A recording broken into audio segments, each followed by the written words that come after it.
Et je vous inviterai à sortir votre Bible, ce fameux bouquin que tous les jours on prend et avec lequel on vit. Est-ce que vous êtes d'accord? Tout le monde a une Bible? Est-ce que tout le monde a une Bible? Si vous n'en avez pas, on peut vous en prêter une, on peut vous en offrir une. N'hésitez pas. Je vous inviterai à prendre vos Bibles au psaume 25. Et on va lire ensemble ce psaume pour commencer notre temps. Psaume 25, qui est un psaume de David, où David, à cette période-là, recherchait particulièrement le pardon de Dieu. Donc on a vraiment le cœur de David dans ce psaume qui nous dit « Éternel, je me tourne vers toi. Mon Dieu, en toi je me confie. Que je ne sois pas couvert de honte, que mes ennemis ne se réjouissent pas à mon sujet. Aucun de ceux qui espèrent en toi ne sera couvert de honte, mais la honte est pour ceux qui sont infidèles sans raison. Éternel, fais-moi connaître tes voies. Enseigne-moi tes sentiers. Conduis-moi dans ta vérité et instruis-moi car tu es le Dieu de mon salut. Je m'attends à toi chaque jour. Éternel, souviens-toi de ta compassion et de ta bonté, car elles sont éternelles. Ne te souviens pas des fautes de ma jeunesse, de mes péchés, mais souviens-toi de moi en fonction de ton amour, à cause de ta bonté éternelle. Qu'il est bon ce verset. Ne te souviens pas des fautes de ma jeunesse, de mes péchés, mais souviens-toi de moi en fonction de ton amour. C'est le regard de Dieu sur nous ce matin, en fonction de son amour. Et j'aimerais te dire ce matin, Dieu t'aime. Et il ne se souvient pas de toi en fonction de tes péchés, mais il se souvient de toi et il te connaît en fonction de l'amour qu'il a. Ça, c'est notre Dieu. Ça n'excuse pas nos péchés. Vous savez, ça n'excuse pas nos péchés, mais Dieu est au-dessus de ça. Son amour dépasse les péchés de l'humanité. Son amour dépasse le fond de notre cœur parfois qui est bien sombre. Et Dieu te regarde avec ce cœur d'amour. Il te dit, voilà qui tu peux être. Voilà comment je te regarde. Voilà comment je veux que tu sois. Et voilà comment tu peux être. Ce matin, notre choix est de dire, Seigneur, j'accepte ton regard d'amour et je veux me voir comme ça. Et la suite de ce chapitre nous dit, l'Éternel est bon et droit. C'est pourquoi il montre aux pécheurs la voie à suivre. Il conduit les humbles dans la justice. Il leur enseigne sa voie. Tous les sentiers de l'Éternel sont bons et fidèles pour ceux qui gardent son alliance et ses commandements. C'est à cause de ton nom éternel que tu pardonneras ma faute car elle est grande. Et ce matin, peut-être que tu viens avec un cœur repentant, peut-être que tu viens interrogatif sur ce qui va se passer. Peut-être que tu ne sais pas quel temps tu vas vivre avec Dieu, mais ce matin, je nous invite à vivre les fruits de l'Esprit. Les fruits de l'Esprit, c'est quoi? Les fruits de l'Esprit, c'est l'amour, c'est la paix, c'est la joie, c'est la patience, c'est la bonté, c'est la bienveillance, c'est la foi, c'est la douceur, c'est la maîtrise de soi. Est-ce que ce matin, vous êtes d'accord pour vivre ces 9 fruits ensemble? Alors ce matin, il est question de vivre l'Esprit de Dieu. Je vous invite à partager ce temps de louange avec nos amis qui ont préparé ce temps aussi. Et je vous invite à pleinement prendre conscience que l'Esprit de Dieu agit, que l'Esprit de Dieu est parmi nous, que l'Esprit de Dieu est ici dans ce lieu et qu'il veut te montrer son amour, qu'il veut changer ta mentalité, qu'il veut changer qui tu es, qu'il veut changer ta conscience, qu'il veut changer ton intelligence, qu'il veut changer peut-être l'état d'esprit dans lequel tu es venu ce matin. Et que ce matin, ce temps soit un temps de l'Esprit avec Dieu. Vous êtes d'accord? Oh, gloire à Dieu ce matin. Chantons ensemble ces quelques paroles très simples.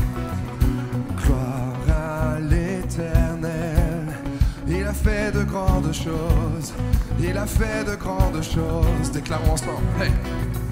Gloire à l'Éternel, il Il a fait de grandes choses, il a fait de grandes choses. Mon âme réjouis-toi, croire à l'Éternel. Il a fait de grandes choses, il a fait de grandes choses. Mon âme bénit l'Éternel, croire à l'Éternel.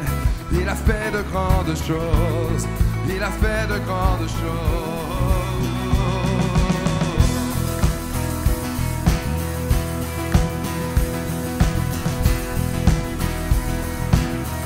Chantons, ouvre les yeux de mon cœur. Ouvre les yeux de mon cœur. Ouvre les yeux de mon cœur. Je désire te voir. Je désire te voir. Ouvre les yeux de mon cœur. Ouvre les yeux de mon cœur. Je désire te voir. Je désire te voir. Élevé, élevé au plus haut des cieux, rayonnant de l'éclat de ta gloire. Répands ton amour, ta force, alors que nous chantons, tu es saint. Hey! Ouvre les yeux. Ouvre les yeux de mon cœur. Ouvre les yeux de mon cœur. Je désire te voir. Je désire te voir. Ouvre les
te voir une dernière fois.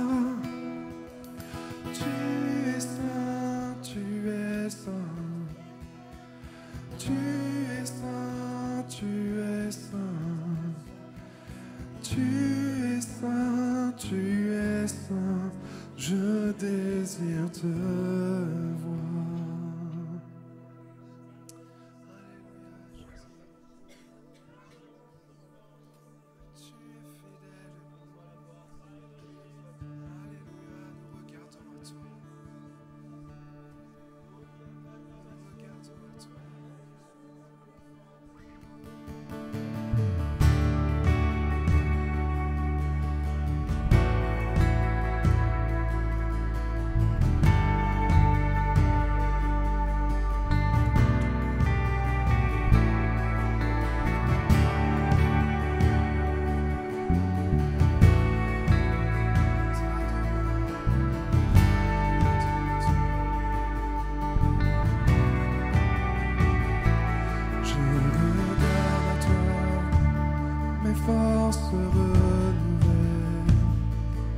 Oh, permets-moi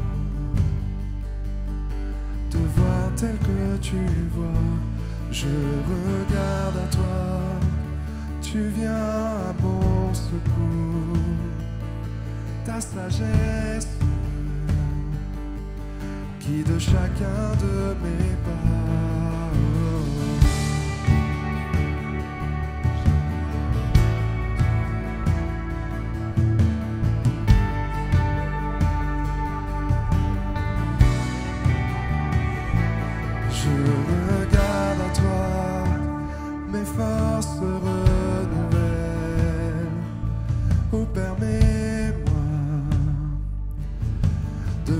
Tel que tu vois, je regarde à toi, tu viens à mon secours.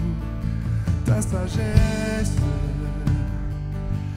guide chacun de mes pas, et je t'aime, toi, ma force. Oui, je t'aime, mon bouclier. Je t'aime, toi, mon rocher. Oui, toujours à jamais, je t'aimerai. Et je t'aime, toi, ma force. Oui, je t'aime, mon bouclier. Oh, oui, je t'aime, toi.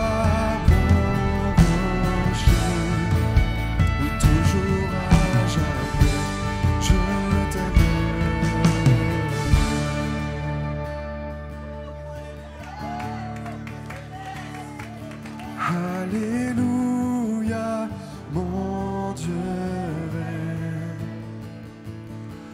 Alléluia, mon Dieu règne. Alléluia, mon Dieu règne. Oui, toujours à jamais. Alléluia. Et nous chantons. Alléluia.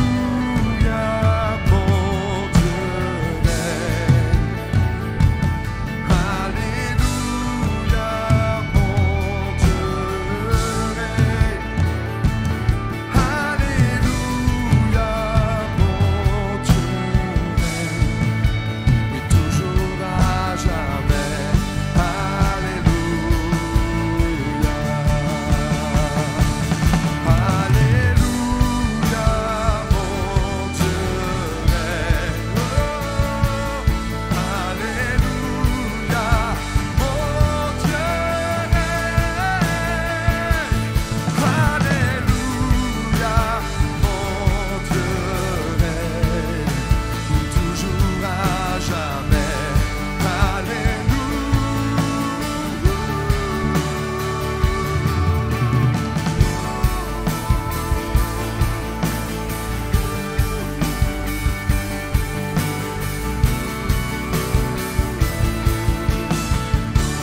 Oui, je t'aime, mon bouclier. Oh, je t'aime, toi, mon rocher. Oui, toujours à jamais, je t'aimerai. Oui, toujours à jamais, je t'aimerai.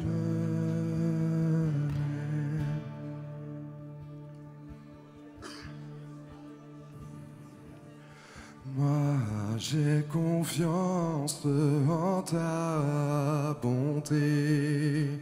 Moi, j'ai confiance en ta bonté. J'ai de l'allégresse dans le cœur à cause de ton salut. Je chante à l'Éternel car il m'a fait du bien. Moi j'ai confiance en ta bonté. Déclarons. Moi j'ai confiance en ta bonté. J'ai de l'allégresse dans le cœur à cause de ton salut. Je chante à l'Éternel car il m'a fait du bien. Moi j'ai confiance en ta bonté. Oui, je le crois. Moi j'ai confiance en ta bonté. J'ai de l'allégresse dans le cœur à cause de ton salut. Je chante à l'Éternel car il m'a fait du bien. Moi j'ai confiance. Hey! Moi j'ai confiance. Hey! Moi j'ai confiance en ta bonté. Il est bon. J'ai de l'allégresse dans le cœur à cause de ton salut. Je chante à l'Éternel car il m'a fait du bien. Moi j'ai confiance en ta bonté. Il est fidèle. Moi j'ai confiance en ta bonté. Oh, j'ai de l'allégresse dans le cœur à cause de ton salut. Je chante à l'Éternel car il m'a fait du bien. Une dernière fois. Moi j'ai confiance en ta bonté. Alléluia. Moi j'ai confiance en ta bonté. J'ai de l'allégresse dans le cœur à cause de ton salut. Je chante à l'Éternel car il m'a fait du bien. Hey, il est bon et fidèle. Alléluia.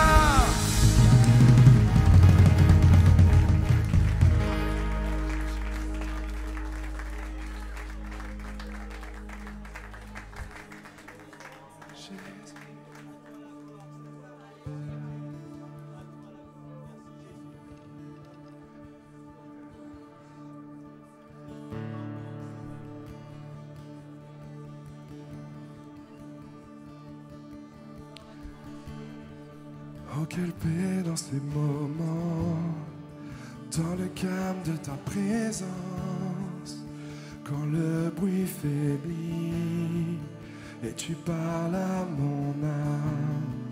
Tu as toute mon attention, fais-moi entendre ta voix, je ne veux rien manquer. Seigneur, mon cœur désire plus de toi, mon cœur recherche ta face alors je cède à toi.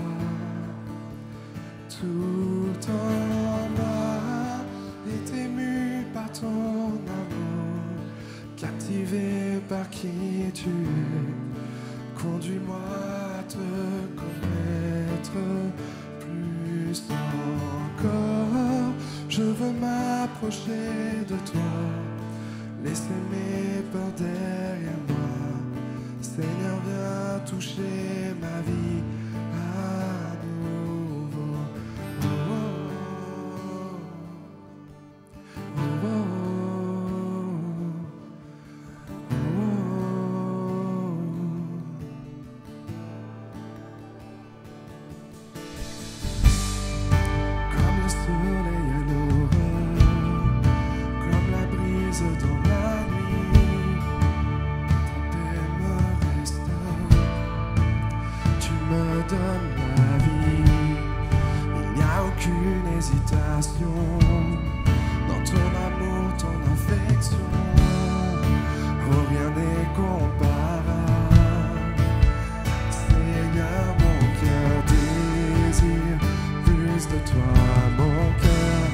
recherche ta face alors je cède à toi, Seigneur. Seigneur, mon cœur désire plus de toi, mon cœur recherche ta face alors je cède à toi. Tout en moi est ému par ton amour, captivé par qui tu es. Conduis-moi à te connaître plus encore. Je veux m'approcher de toi, laisser mes peurs derrière moi. Seigneur, viens toucher ma vie.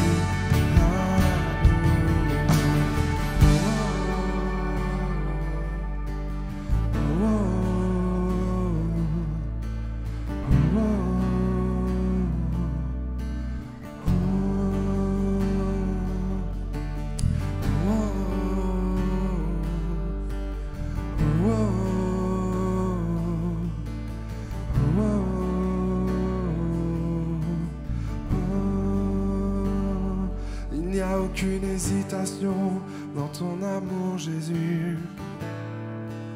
Tu es fidèle et bon. Tu es fidèle et bon. Dieu plein de grâce, miséricordieux, lent à la colère, riche en bonté. C'est à toi que nous regardons, c'est vers toi que nous levons les yeux. Mort, où est ta victoire? Le tombeau est vide, Jésus est vivant, Jésus est vivant. Mort, où est ta victoire? Le tombeau est vide, Jésus est vivant, Jésus est vivant. Mort, où est ta victoire? Le tombeau est vide, Jésus est vivant, Jésus est vivant. Mort, où est ta victoire? Le tombeau est vide.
Jésus est vivant, Jésus est vivant. Mort, où est ta victoire? Le tombeau est vide. Jésus est vivant pour guérir, sauver, délivrer, restaurer. Mort, où est ta victoire? Le tombeau est vide. Jésus est vivant. Jésus est vivant. Mort, où est ta victoire?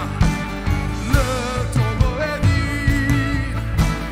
Jésus est vivant. Jésus est vivant.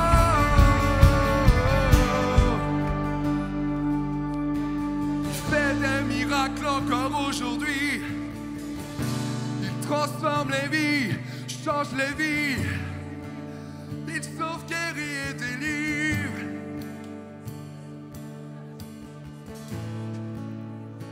Jésus est vivant.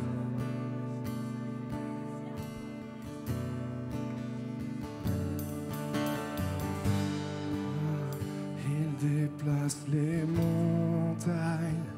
Mon Dieu sauve avec puissance. Il sauve avec puissance. Toujours créateur du salut. Jésus a vaincu la mort. Il a vaincu la mort. Sauveur, sauveur, il déplace les montagnes. Mon Dieu sauve avec puissance. Il sauve avec puissance. Pour toujours, créateur du salut. Jésus a vaincu la mort. Il a vaincu la mort. Sauveur, sauveur, il déplace les montagnes.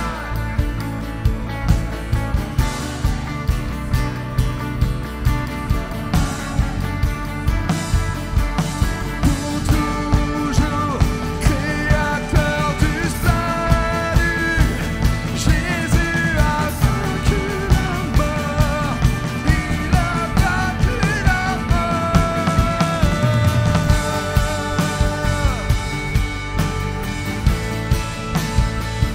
Jésus a vaincu la mort. Il a vaincu la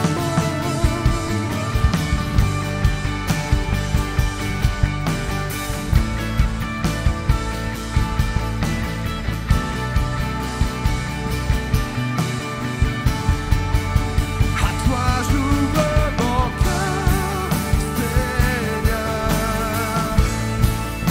À toi j'ouvre mon cœur à jamais. Donc fais ce que toi seul sais faire. Jésus viens régner dans ma vie. J'ouvre mon cœur, Seigneur. À toi j'ouvre mon cœur à jamais. Fais ce que toi seul sais faire. Jésus viens régner dans ma vie.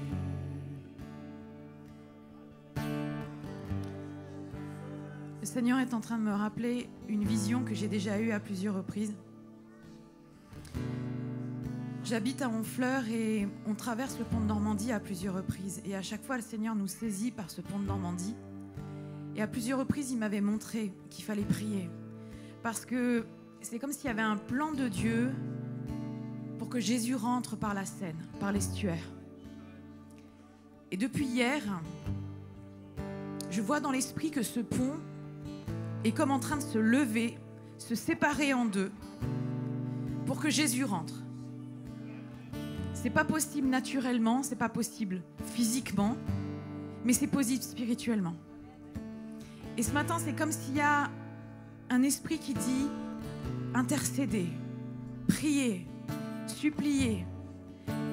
L'Église, l'épouse et l'Esprit disent viens. Et il y a une réponse qu'on doit nous avoir en disant Seigneur, viens. Nous t'attendons. Et en même temps que Jonathan était en train de proclamer mort, où est ton pouvoir? Je sentais que c'était aussi notre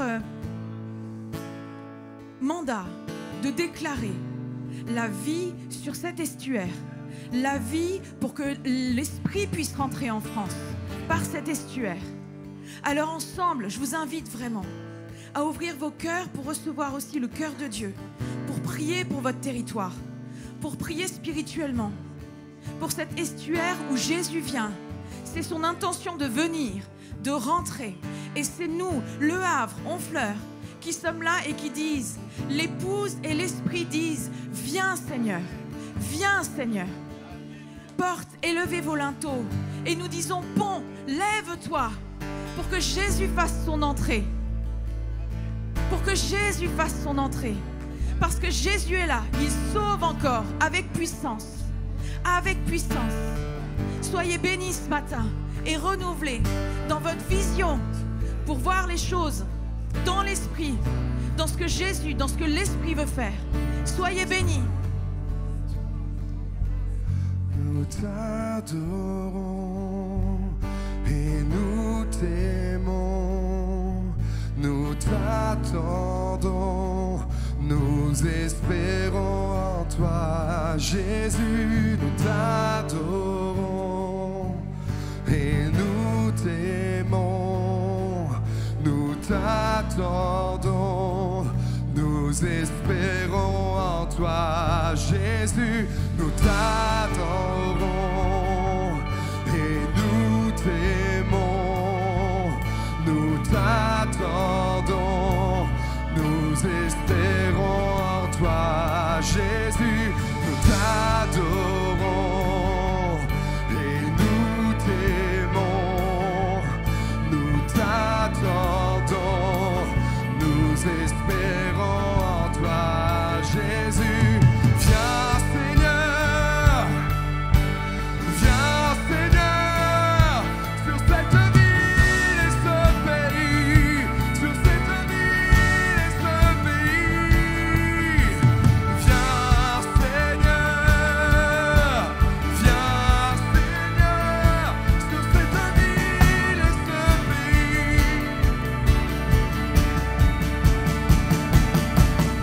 Nous t'attendons et nous t'aimons, nous t'attendons, nous espérons en toi, Jésus, nous t'adorons et nous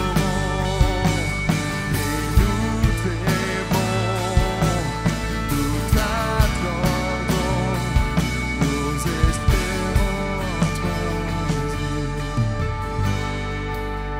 Viens Seigneur, viens Seigneur. Nous chantons avec l'Esprit, l'Esprit et l'épouse disent viens, viens Seigneur, viens Seigneur, viens Seigneur, dans ma vie, dans notre église, dans notre pays. Oui, viens Seigneur, j'abandonne tout.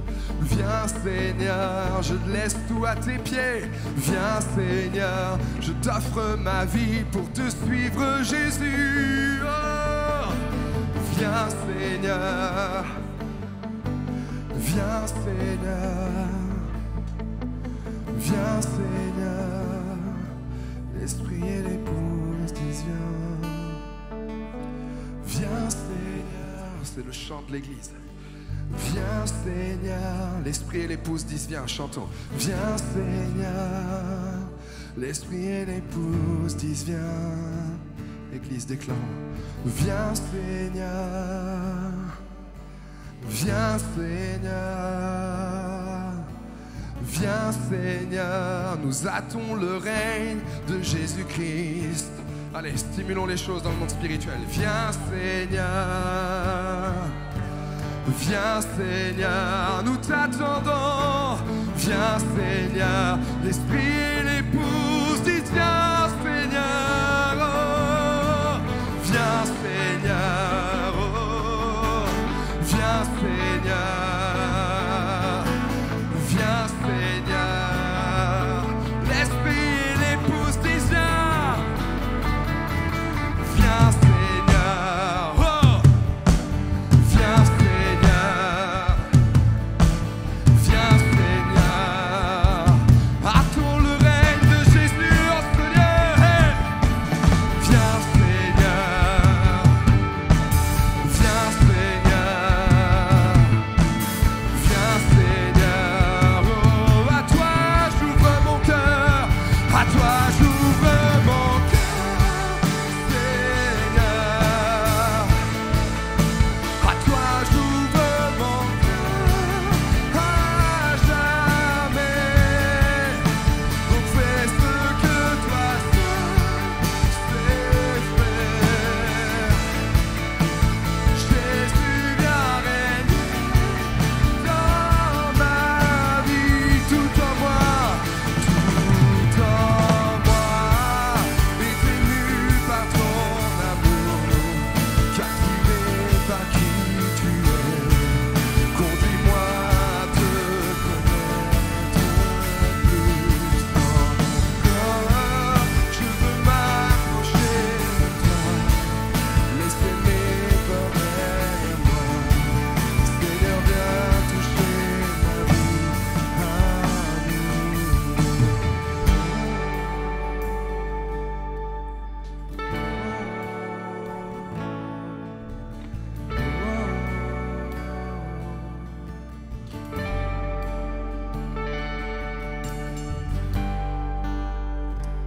J'aimerais revenir sur cette parole qui nous a été donnée par notre sœur Christine.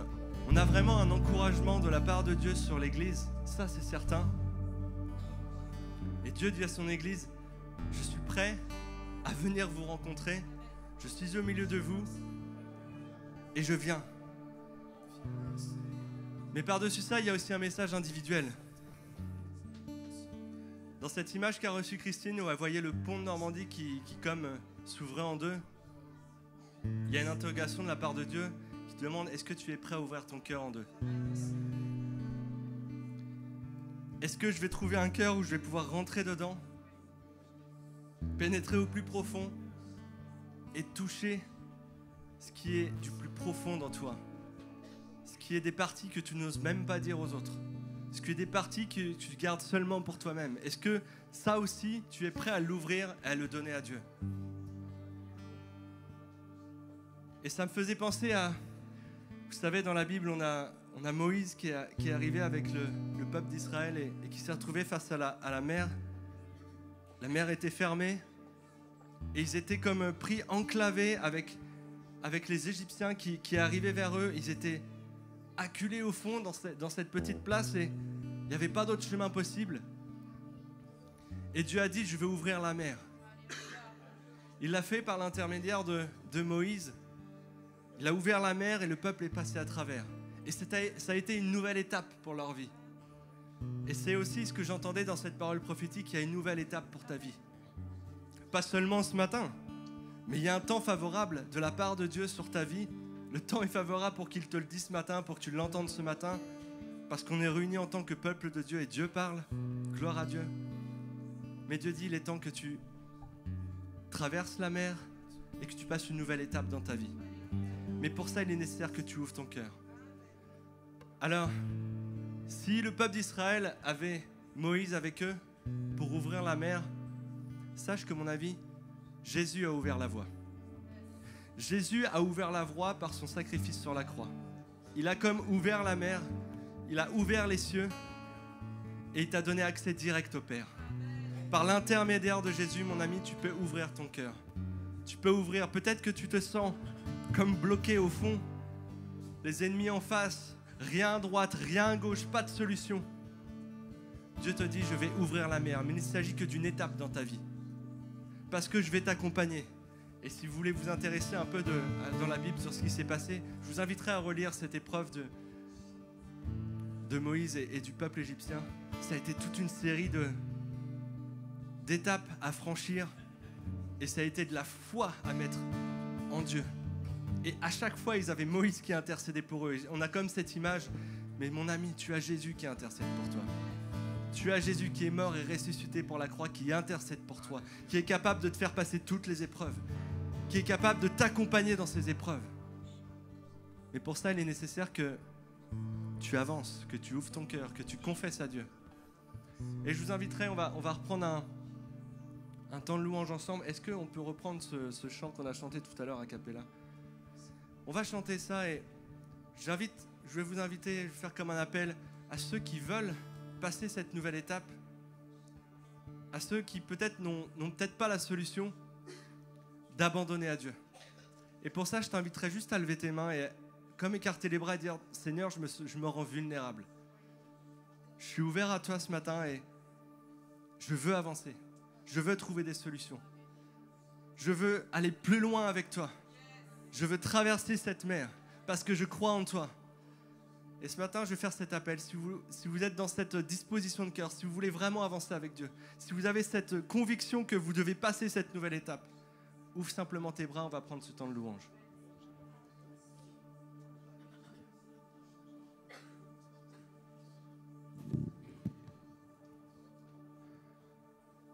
Moi, j'ai confiance en ta bonté. Moi, j'ai confiance en ta bonté. J'ai de l'allégresse dans le cœur à cause de ton salut. Je chante à l'Éternel, car il m'a fait du bien encore. Moi, j'ai confiance en ta bonté. Moi, j'ai confiance en ta bonté. J'ai de l'allégresse dans le cœur à cause de ton salut. Je chante à l'Éternel, car il m'a fait du bien. Moi, j'ai confiance en ta bonté. Oui, moi, j'ai confiance en ta bonté. J'ai de l'allégresse dans le cœur à cause de ton salut. Je chante à l'Éternel, car il m'a fait du bien. Moi, j'ai confiance en ta bonté. Moi, j'ai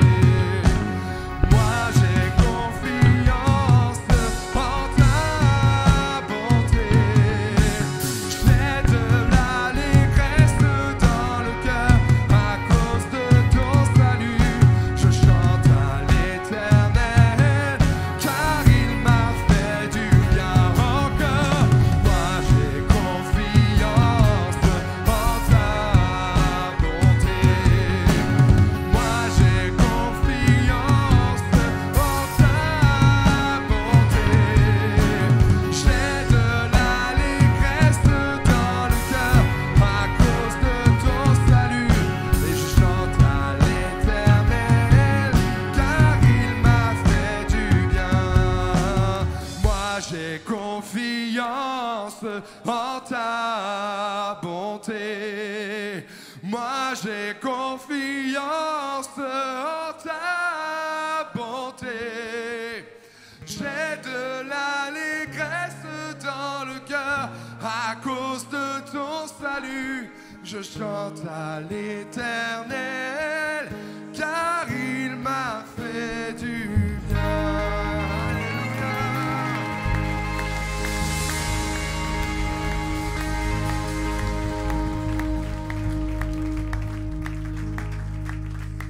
Gloire à Dieu parce qu'il est bon ce matin. Amen. Je crois que Dieu guérit ce matin. Je crois que Dieu nous fait passer une nouvelle étape, non seulement dans nos cœurs, dans nos vies, mais j'ai aussi, j'ai une parole forte dans mon cœur pour quelqu'un ici qui cherche un travail et Dieu te dit, il y a une nouvelle étape dans ta vie, ce travail, je te le donne.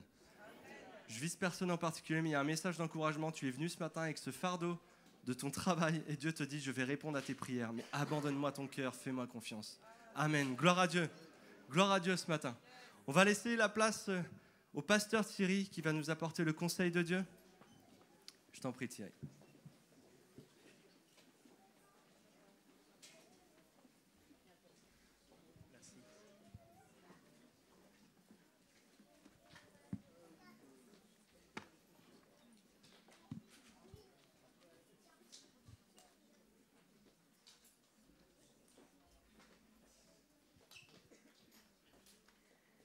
Bonjour à tous. Je suis très heureux de retrouver la maison. Ça fait du bien de partir, de servir, mais c'est encore mieux quand on est à la maison. Bon. En tout cas, moi, je suis content d'être là. Ça fait 3 semaines, ça faisait long. Mais je vous transmets les salutations des Suisses, des Lyonnais, des Neuchâtelois, si on peut le dire. Je ne sais pas si c'est comme ça que ça se dit. C'était des bons moments qu'on a vécu ensemble avec tout ce monde et ce matin, nous sommes réjouis d'être là dans la présence de Dieu. C'est la présence de Dieu qui change l'atmosphère. Amen. Ce n'est pas parce que nous sommes là, ce n'est pas parce que voilà, on a fait quelque chose de particulier, mais quand la présence de Dieu est là, l'atmosphère spirituelle change. Amen. Et ce matin, le Seigneur nous invite à ouvrir nos cœurs à la pensée de Dieu. Alléluia. J'ai suivi quelques messages qui ont été prêchés à mon absence et je sens que Dieu nous appelle tous maintenant à veiller, à être des hommes et des femmes qui marchons dans la sainteté, dans la pureté de Dieu. Alléluia. J'entends Dieu qui interpelle l'Église. Il est prêt à agir. Dieu est prêt à agir. Le problème, ce n'est pas Dieu. Mais Dieu, vous savez, ne collabore pas avec l'impureté. Dieu nous invite à nous mettre à part, à nous séparer d'une manière radicale. Alléluia. Et je crois que vous avez été tous bénis par les différentes prédications qui ont été apportées ici. Amen. Amen. Mais c'est une chose de les entendre, c'est une autre chose de les mettre en pratique. Heureux vous serez lorsque vous mettrez la parole de Dieu en pratique. C'est ce que la Bible nous dit. Amen. Vous savez, les temps qu'on vit actuellement sont les temps où l'ennemi s'est déchaîné. Mais nous croyons, et ce matin, le Saint-Esprit nous l'a rappelé, ce n'est pas parce que nous vivons dans un monde instable que les enfants de Dieu ne peuvent pas être stables. Amen. Même si ça nous paraît paradoxal, nous sommes sur un terrain qui est instable, mais nous allons nous tenir comme des hommes et des femmes stables. Amen. Alléluia. Mais pour ça, nous avons besoin de fixer nos regards sur Jésus. Jésus, Jésus seul. Alléluia. Jésus, Jésus seul. Sur quoi fixons-nous nos regards? Lorsque nous venons ici, nous fixons nos regards sur des hommes, sur une manière de fonctionner, sur une forme d'église. Si on fixe nos regards sur une forme d'église, on a de fortes chances qu'à un moment donné, on soit déçu. Raison pour laquelle certains disent, j'ai été déçu par l'église, je quitte l'église, j'abandonne et je quitte la communion fraternelle. C'est une grave erreur. C'est une grave erreur. Tant qu'on fixe nos regards sur Christ, Christ ne déçoit jamais. Alléluia. Et ce matin, j'ai une bonne nouvelle. Moi, je pourrais vous décevoir. Alors, peut-être c'est une mauvaise nouvelle, mais c'est la vérité. C'est la vérité. Je suis capable de vous décevoir, pas parce que je le veux, mais ça peut arriver. Involontairement. Et je suis certain que j'en ai déjà déçu plusieurs ici. Je vous demande pardon parce que ce n'était pas mon but. Mais je ne suis qu'un homme. Et dans mon humanité, je sais que je vais décevoir. Et si ce n'est pas votre cas, que le Seigneur vous bénisse. Nous sommes tous des hommes, nous sommes capables de décevoir. Ce qui est important pour nous, c'est de comprendre que si nous sommes ici, c'est pour Dieu et pour Dieu seul. Alléluia. Si tu es ici, c'est pour Dieu et c'est pour Dieu seul. Et crois que Dieu t'a conduit pour un temps peut-être. Dieu t'a conduit pour un temps peut-être. Mais ce temps, ne perds pas le temps. Tu n'as pas le temps à perdre. Tu n'as pas le temps à perdre. J'ai envie de te le dire. Jeune, moins jeune, tu n'as plus le temps à perdre. L'Église n'a plus le temps à perdre. Nous sommes conscients de cela. Chaque fois qu'on ouvre les informations, ça nous rappelle que l'Église n'a plus le temps à perdre. Et le temps n'est plus réservé aux spectateurs. On n'a plus de temps pour les spectateurs. Des gens qui disent, ma vie, je suis comme ça, moi je suis mieux quand je suis dans mon coin, je suis quelqu'un de discret. Non, ça c'est le mensonge de l'ennemi. Dieu ne t'a pas appelé pour être distrait. Dieu ne t'a pas appelé pour être discret. Ça, c'est les mensonges de l'ennemi, ça. L'esprit que Dieu a mis en toi, c'est un esprit de force. Ce n'est pas un esprit de timidité. Et j'entends des hommes qui disent, moi, ma nature, je suis timide, je me cache. Qui t'a dit que tu es timide? Dieu ne t'a jamais dit que tu es timide. Dieu n'a jamais dit que tu es timide. Alléluia. Même s'il respecte ton tempérament, puisque c'est lui qui te l'a donné. On ne sera pas tous les gens très exubérants. Alléluia. Mais ce n'est pas une question d'exubérance. C'est une question de porter, d'intégrer le mandat que Dieu a donné à l'Église. Et notre mandat, c'est le mandat d'aller, de faire de toutes les nations des disciples. Alléluia. Dans ces lieux, si on vient vous parler d'autre chose, sortez, refusez. Ici, ce lieu est là pour vous équiper afin d'aller. Alléluia. On est là pour équiper l'Église. L'Église n'est pas là pour consommer. L'Église n'est pas là pour se faire du bien, devenir des obèses spirituels et finir à la morgue après. Alléluia. Nous sommes appelés à être des hommes et des femmes équipés pour aller. Et ce n'est pas une question d'âge. Ce n'est pas une question d'âge. Ce n'est pas une question de temps de conversion. Ce n'est pas une question de durée de conversion. Le temps a sonné pour que l'Église se lève. On l'a entendu ce matin, il y a un mandat. Alléluia. Il y a un mandat de Dieu sur la vie de chacun de nous. Et ce mandat, Dieu nous l'a donné de toute éternité. Dans Matthieu, vous le retrouvez. Dans le livre de Luc, vous le retrouvez. Allez annoncer la bonne nouvelle aux pauvres. Allons annoncer la bonne nouvelle aux pauvres. Est-ce que Dieu a dit, lorsque tu seras saint, parfait, tu pourras annoncer la bonne nouvelle aux pauvres? Et sachez une chose, Dieu ne nous a jamais envoyé prêcher notre vie. Dieu ne t'envoie pas prêcher ce que tu vis. Ce que tu vis doit accompagner la bonne nouvelle de l'évangile. Mais Dieu t'envoie à prêcher la bonne nouvelle de l'évangile. Alléluia. Donc, mon frère, ma soeur, il n'y a personne ici qui va dire, je ne connais pas la bonne nouvelle. Ne va pas prêcher, ne dis pas, ma vie elle est tellement compliquée que je ne peux même pas prêcher l'évangile. Non, non, tu vas prêcher la bonne nouvelle de l'évangile, la bonne nouvelle du royaume de Dieu. Alléluia. Et c'est celle-là qui transforme les vies. C'est celle qui convainc les cœurs. C'est la puissance de Dieu qui convainc les cœurs du péché, de justice et de jugement. Ce n'est pas ma vie. Mon témoignage doit accompagner la prédication de l'évangile. Mais ce n'est pas mon témoignage qui est l'évangile. Alléluia. Donc, soyez à l'aise avec tout cela. Tu n'as pas été un grand brigand, tu n'as pas un témoignage extraordinaire, ce n'est pas grave. Tu as lu la parole de Dieu, tu as reçu la parole de Dieu dans ton cœur, tu peux la communiquer dans ton entourage. Alléluia. Je crois qu'en tant qu'enfant de Dieu, notre message dans ces derniers jours ne doit pas changer. C'est aller, aller, aller. C'est ça le message de l'Église apostolique. Mieux encore, c'est le message apostolique. Apostolique veut dire envoyer. Ce n'est pas un mot qui commence avec le Nouveau Testament. Les Romains l'utilisaient déjà. Allez. Nous sommes ambassadeurs de Dieu sur cette terre. Je suis un ambassadeur, tu es un ambassadeur. Nous tous, là où nous sommes, n'attendons pas de monter sur l'estrade pour le faire. Dans notre lieu de travail, à l'école, dans notre quartier, nous sommes appelés à être des ambassadeurs. Alléluia. Mais les amis, les choses ne vont pas se faire tout en étant assis devant sa télé avec une télécommande et croire que l'évangile va être prêché. Merci Seigneur pour les réseaux sociaux. On peut envoyer des messages, on peut envoyer des encouragements, mais ça ne suffira jamais.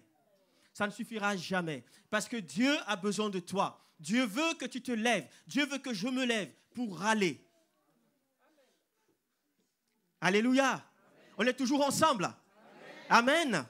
Et ce matin, le Seigneur a mis dans mon cœur de vous parler de quelque chose de très important. Tout ce qui a déjà été dit ici est très important. Mais je crois que si nous voulons réellement vivre le mandat que Dieu a donné à l'Église, nous devons accepter que nous sommes enrôlés dans un combat spirituel. Ça ne sert à rien de venir ici et de croire que c'est un club. On n'est pas dans un club ici, même si on s'apprécie tous. Amen. On s'apprécie tous, moi je vous apprécie tous, mais on n'est pas un club. Pourquoi on n'est pas un club? Parce qu'on est différents. Et on a des hobbies différents. Un club rassemble les gens qui font la même chose, qui ont les mêmes hobbies, qui pensent la même chose. Mais on n'est pas un club ici parce qu'on pense différemment. Amen. Parce qu'on a des avis, surtout, et parfois on a surtout des avis. Hein. Mais la réalité, on n'est pas dans un club ici. Ici, dans ce lieu, c'est un endroit où on vient pour se restaurer, pour se faire du bien dans la présence de Dieu. Mais tout ça, ce n'est pas le but. Le but, c'est que nous soyons équipés pour aller. Et là, je responsabilise chacun ici ce matin. Si tu étais venu pour accompagner, tu es responsable. Tant pis pour toi, tu n'avais qu'à rester à la maison. Tu es venu ici ce matin, tu es responsabilisé maintenant. Amen. Ce n'est pas l'histoire de papa, maman, c'est ton histoire. C'est mon histoire. La parole de Dieu dit, j'aime beaucoup ce texte de l'apôtre Paul, 2 Timothée chapitre 4, verset 7.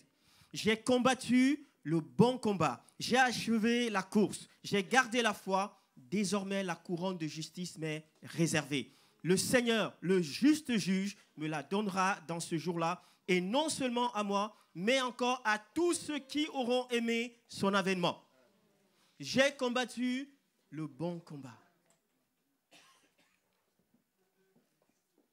Dans la vie, de toutes les façons, on n'a pas le choix. J'ai envie de vous dire, quand je dis on n'a pas le choix, c'est une manière de parler. Hein. On a toujours le choix. Les seuls moments où on n'a pas le choix, c'est lorsqu'on vient, quand on est, c'est papa et maman qui décident. Et quand on part, c'est Dieu qui décide. À ces deux moments, on n'a pas beaucoup de choix. En tout cas, quand on est un adulte, bien sûr. Les enfants, on choisit encore pour eux. Mais quand on est adulte, on a toujours le choix, sauf lorsqu'on vient dans le monde et lorsqu'on repart. Malheureusement, ça peut arriver qu'en cours de chemin, on décide d'arrêter, de mettre fin à notre vie. Ce n'est pas le plan de Dieu. Mais les deux seuls moments où on n'a pas le choix, c'est lorsqu'on vient sur terre et lorsqu'on repart. Et tout le reste du temps, c'est à nous de choisir. Et je sais combien c'est difficile pour plusieurs de faire des choix. Je sais combien c'est compliqué. On aimerait tellement que les autres choisissent à notre place. Vous savez pourquoi? Parce qu'on est déresponsabilisé. Lorsqu'on choisit à ma place, ce n'est plus ma faute, c'est la faute de celui qui a choisi. Quand on choisit à ma place, c'est le conseil de l'autre. Ce n'est pas mon conseil. J'aurais fait autrement. Mais pourquoi tu ne l'as pas fait? C'est la réalité de notre société.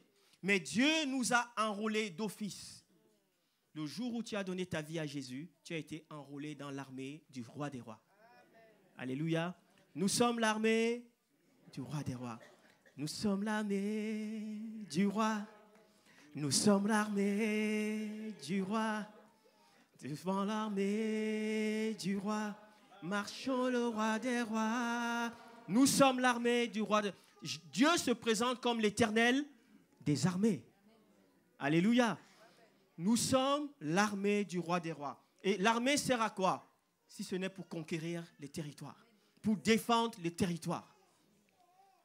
Et nous, dans ce monde, Dieu fait de nous son armée. Il y a une armée céleste. Alléluia, alléluia. Les anges font un travail extraordinaire. Mais toi et moi, nous sommes appelés à combattre le bon combat. Alors, je sais que ce matin, quand je parle de combat, on peut penser au combat spirituel comme étant ce combat de la délivrance, de la libération des chaînes de l'ennemi. C'est vrai. Amen. Et nous croyons à cela. Nous croyons qu'il y a des hommes et des femmes qui sont liés dans leur âme, dans leur esprit, sont liés à cause des inconséquences, à cause du péché, à cause parfois de l'hérédité. Il y a des hommes et des femmes qui sont liés dans leur vie. Ils ne peuvent rien faire qui marche. Chaque fois qu'ils essayent, ça échoue parce qu'ils sont liés. Et pour ça, la parole de Dieu a prévu qu'on puisse prier et les délier au nom de Jésus-Christ. Amen. Et ça, il y a une dimension de combat spirituel à mener. On en a déjà un petit peu parlé ici. Mais ce matin, je ne veux pas m'attarder sur ce combat spirituel. Parce que c'est vrai, c'est une réalité. Je sais que dans certains milieux, on n'en parle pas. Un enfant de Dieu n'a pas besoin de délivrance. Apparemment, dans certains milieux, on parle de cela. Mais moi, ce n'est pas ma conviction. Ce n'est pas notre conviction. On croit qu'on peut être un chrétien, mais avoir des domaines de nos vies qui sont liés. Et ils ont besoin de délivrance. Amen. Ce n'est pas mystique. Mais la parole de Dieu dit, au nom de Jésus, tout genou fléchit. Même les genoux des démons. Les genoux, quels que soient les liens qui sont les liens ancestraux, les liens qui viennent, peut-être même des gens, des autorités qui ont prononcé des paroles de malédiction sur votre vie. On croit qu'au nom de Jésus, tout cela peut être libéré maintenant. Au nom, amen. Amen.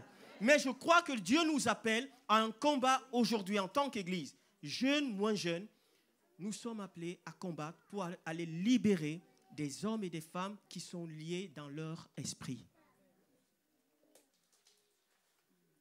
Ne croyons pas que quand on prêche l'évangile et que les gens ne viennent pas à Jésus, c'est juste parce qu'ils ne veulent pas venir à Jésus.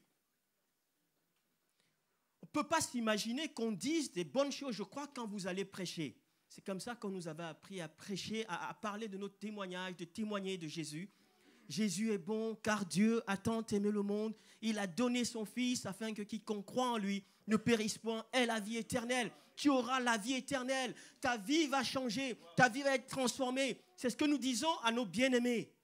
Mais pourquoi ces gens ne viennent pas à Jésus? Vous croyez qu'ils sont forcément kamikazes? Qu'ils sont masos? Ils veulent se faire du mal? Non. Non, ce n'est pas parce qu'ils veulent se faire du mal. Pas parce qu'ils n'aiment pas le bonheur. On leur dit avec Jésus, ta vie va changer. Mais ils ne viennent pas. Pourquoi? Les amis, ces hommes, ces femmes sont liés. Ces hommes, ces femmes sont liés. Et je crois que notre responsabilité, quand on lit Luc chapitre 4, à partir du verset 18 et 19, regardez ce qui est dit dessus. C'est le mandat que Dieu a donné à Jésus, la tête de l'Église. J'en ai déjà parlé un petit peu ici. Et ce mandat descend sur le corps que nous sommes. Nous sommes appelés à les renvoyer libres, les opprimés. Alléluia. Et ça, c'est ma responsabilité, c'est ta responsabilité. L'Église ne peut pas être une solution si nous démissionnons. Mais je crois que l'Église, c'est une solution pour ce monde. Mais pour cela, il ne faut pas qu'on démissionne. Il ne faut pas qu'on dise que c'est l'affaire des autres. C'est l'affaire des pasteurs. Ce n'est pas l'affaire des pasteurs. Ce n'est pas l'affaire des anciens. Ce n'est pas l'affaire des évangélistes. Si tu donnes ta vie à Jésus, tu es enrôlé d'office dans ce combat. Amen. Et ça commence dans ta propre famille. Alléluia. J'espère ce matin que dans nos cœurs, quelque chose va se réveiller à nouveau. On n'a plus le temps à perdre. On n'a plus le temps à perdre. Pourquoi? Parce que le royaume des ténèbres est déchaîné. Alors, on n'est pas, je ne suis pas très vieux, mais il y a des choses qu'on entend aujourd'hui qu'on n'entendait pas il y a une cinquantaine d'années. Franchement, je parle avec les plus anciens. Ils peuvent vous dire que ce qu'ils entendent aujourd'hui, il y a une trentaine, cinquantaine d'années, ils n'entendaient pas cela. Je ne suis pas en train de dire que c'était mieux avant. Ce n'est pas mon discours. Hein. Je ne suis pas nostalgique du tout. Mais je crois que le royaume des ténèbres est déchaîné. Le mal aujourd'hui, la Bible nous avait prévenu que le mal sera appelé bien et le bien sera appelé mal. Aujourd'hui, on entend les dernières informations que vous avez suivies, c'est un enfant de 15 ans qui tue un enfant de 5 ans. On ne parle plus d'adultes. On est entre mineurs maintenant. On est entre mineurs. Ça se règle entre mineurs. Après, on peut mettre tout ce qu'on veut derrière. C'est les problèmes psychologiques, problèmes psychiatriques, tout ce qu'on veut. Mais la réalité, c'est que vous allez dans la région de Marseille, vous entendez ce qui se passe, vous avez conscience que le monde spirituel s'est levé maintenant. Ne limitons pas les choses simplement à ce que nos yeux voient, en disant « Oh non, c'est simplement une question de règlement de compte entre drogués. » L'Église est tellement restée silencieuse à regarder les choses et à dire « C'est leur affaire, ça les concerne. » Jusqu'au jour où ça vient frapper à notre porte. C'est là où on dit « Waouh, je croyais que ça concernait que les autres. Je croyais que c'était l'affaire des autres, c'était tellement loin. » Jusqu'au jour où ça vient frapper à notre porte. Nous sommes dans ce monde. Bien évidemment, nous ne sommes pas du monde, mais nous sommes dans ce monde. Et si Dieu nous laisse dans ce monde, c'est pour qu'on l'influence. On ne peut pas rester dans le monde et subir le monde en regardant les choses, en disant « ça ne m'arrivera pas ». Et je vois combien les enfants de Dieu, les chrétiens même, essayent de régler les choses seulement à leur niveau. Mes enfants, ah non, je ne les mettrai pas dans cette école. Ah, elle est pas bien cette école. Moi, mes enfants, je les mettrai dans une école d'élite. Alors, je ne suis pas en train de critiquer les gens qui ont fait un choix particulier pour des raisons précises. Hein, et je respecte cela. Et moi, je ferai certainement pareil. Vous savez, on est humain. Mais ce n'est pas parce que tu vas déplacer tes enfants de l'école que tes enfants seront en sécurité. Ils peuvent vous le rappeler, ils peuvent vous le dire. Ce n'est pas parce que tu vas les mettre dans une certaine école qu'ils seront en sécurité. Ils vont éviter les problèmes qui étaient liés à l'école d'avant, mais ils vont retrouver d'autres problèmes qui sont liés à cette école. On déplace simplement les choses. Mais pour ça, il faut que l'Église prenne ses responsabilités. Vous savez qu'on est dans un projet qui va nous amener à déménager dans une autre ville. Et je peux vous rassurer, des hommes et des femmes qui prient pour nous. J'étais en Suisse, alors que j'étais à genoux à un moment donné. Il y a un homme qui vient à côté de moi, il me met la main sur l'épaule. Il ne connaît pas ce qu'on vit. Il commence à me parler. Il me dit, vous êtes dans un projet maintenant, vous allez vivre une expansion, tout ce qu'on est en train de vivre. Il ne m'a pas dit quelque chose que je ne connaissais pas. Mais il m'a dit, préparez-vous, le combat sera rude. Préparez-vous, le combat sera rude. Mais quand il m'a dit ça, je me suis levé, j'étais content. J'ai dit, c'est une bonne nouvelle. C'est une bonne nouvelle. Le diable ne combat pas les hommes qui ne sont pas en opposition avec lui. Le diable ne combat pas les gens qui sont en dehors de la volonté de Dieu. Alléluia. Si tu es combattu ce matin, dis-toi que tu es sur la voie du Seigneur. Si tu sens les combats dans ta vie, sois convaincu, sois rassuré que tu es dans les voies du Seigneur. Ne prends pas cela comme étant quelque chose de grave. En disant, oh Seigneur, je n'en peux plus. J'en peux plus, c'est compliqué. Toujours le combat. Mais c'est bon, mon frère, ma soeur. Si tu es combattu, c'est que tu es dans les voies du Seigneur. Alléluia. Et la bonne nouvelle, c'est que le Seigneur a déjà remporté pour toi. Le combat est déjà remporté. À la croix, Jésus a dit, tout est accompli. Tout est accompli. Ce n'est pas moi, ce n'est pas parce que je suis meilleur, pas parce que je suis saint, mais c'est parce que Dieu a déjà remporté la victoire pour moi. Alléluia. Ce matin, j'aimerais vous dire, levons-nous pour notre Seigneur. Est-ce que ça vibre encore dans vos cœurs? Est-ce que l'amour de Dieu vibre encore dans vos cœurs? Parfois, je me dis, Seigneur, rappelle à ton Église, donne-nous encore beaucoup d'amour pour toi. Donne-nous encore beaucoup, qu'on vibre pour toi. Est-ce qu'on vibre encore pour Jésus? Est-ce que Jésus, c'est encore le leitmotiv de notre vie? Ou on est là, on regarde notre petite vie et on dit, mais Seigneur, je n'ai pas ça, j'ai pas ça, j'aurais voulu avoir ça, mais j'ai jamais rien. Les autres ont tout, moi, j'ai jamais rien. Waouh, Seigneur, est-ce qu'on aime encore Jésus? Est-ce qu'on fait de l'Éternel nos délices? On en a besoin de faire de l'Éternel nos délices. Waouh! Quand on fait de l'Éternel nos délices, jamais Dieu n'est débiteur de personne. Il dit que si tu fais de l'Éternel tes délices, il te donnera ce que ton cœur désire. Ah, Seigneur, que ton Église entende. Actes chapitre 26, versets 17 à 18. Jésus dit ceci à Paul en vision. Je t'ai choisi du milieu de ce peuple et du milieu des païens vers qui je t'envoie, afin que tu leur ouvres les yeux pour qu'ils passent des ténèbres à la lumière, de la puissance de Satan à la puissance de Dieu, pour qu'ils reçoivent par la foi en moi le pardon des péchés et l'héritage avec sanctification. C'est le mandat que Dieu nous donne. Il nous envoie pour aller ouvrir les yeux. Waouh, quelle responsabilité! On ne donne pas la responsabilité à quelqu'un qu'on n'aime pas. On ne donne pas la responsabilité à quelqu'un sur qui à qui on ne fait pas confiance. Dieu te fait confiance.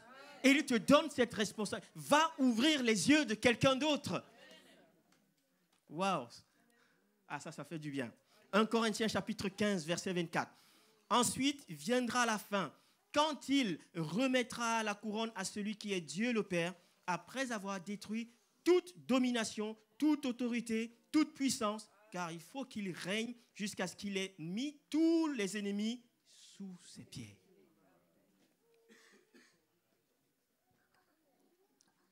Dieu nous appelle, Dieu t'appelle, levons-nous. Levons-nous maintenant, là où nous sommes, avec qui nous sommes, avec ce que nous avons. Souvenez-vous de Gédéon. Dieu ne lui a pas dit, attends, je vais te former avant d'aller sur le terrain. Dieu dit à Gédéon, va avec la force que tu as. Maintenant, va avec la force que tu as. Mais il y a quelque chose que Gédéon était en train de faire. Dieu n'appelle pas des hommes et des femmes qui sont à ne rien faire. Dieu n'utilise pas des hommes et des femmes qui ne sont à rien faire. Dieu utilise toujours des hommes et des femmes qui sont en train de travailler. Et Gédéon ne travaillait pas pour sa poire. Il travaillait pour le peuple de Dieu. Il était au mauvais endroit certainement. Là où il était en train de moudre le blé, ce n'est pas l'endroit où on doit normalement moudre le blé. C'était le pressoir. Là, c'est pour pas les raisins, non, le pressoir, les olives. Excusez-moi. Cet endroit était réservé pour les olives. Et il se retrouve là pour moudre le blé. Il se cachait dans la peur, dans la crainte, mais il servait le Seigneur. Il servait le peuple de Dieu. Et Dieu dit, cet homme, je vois son cœur. Il a un cœur de serviteur. Je vais l'amener au-delà. Je vais faire de lui qui était un petit, le plus petit, appartenant à la plus petite tribu, mais je vais faire de lui un homme dont le nom sera inscrit à jamais dans le livre de vie. Nous sommes amenés à marquer notre génération.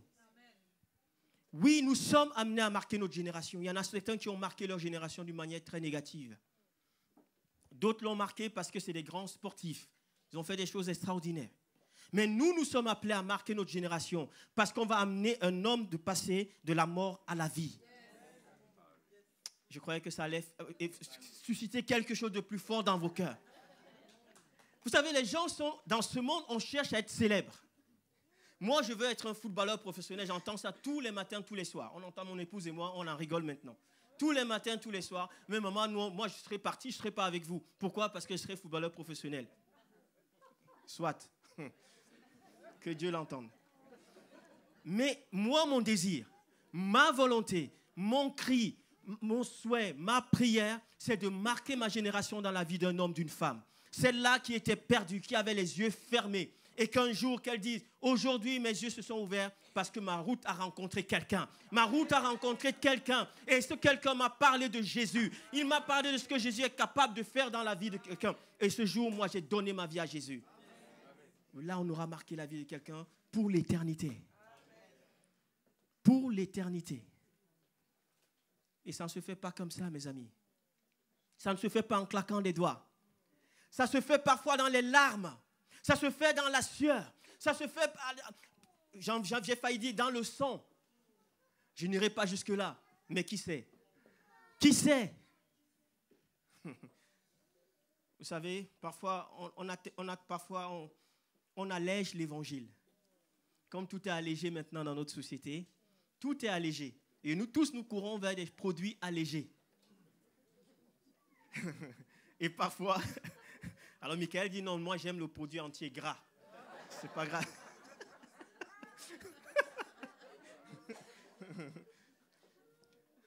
On court vers ces produits allégés, mais ne courons pas vers l'église allégée. Ne courons pas vers l'évangile allégé. Alléluia. L'évangile ne doit pas être allégé. Il est authentique. Il doit rester tel qu'il est. Alléluia. Rien, on ne doit pas alléger l'évangile. Les promesses de Dieu n'excluent pas le combat. Amen. Les promesses de Dieu n'excluent pas le combat. Vous savez, il y a des hommes qui ont reçu les paroles de Dieu, qui ont reçu des prophéties claires de Dieu. Et depuis un certain temps, ils disent, mais ça fait 5 ans, ça fait 10 ans qu'on m'a donné une prophétie, je ne vois toujours rien. Pire encore, je vois que les choses vont dans le sens contraire. Peut-être que Dieu m'a oublié. Peut-être que la prophétie était fausse.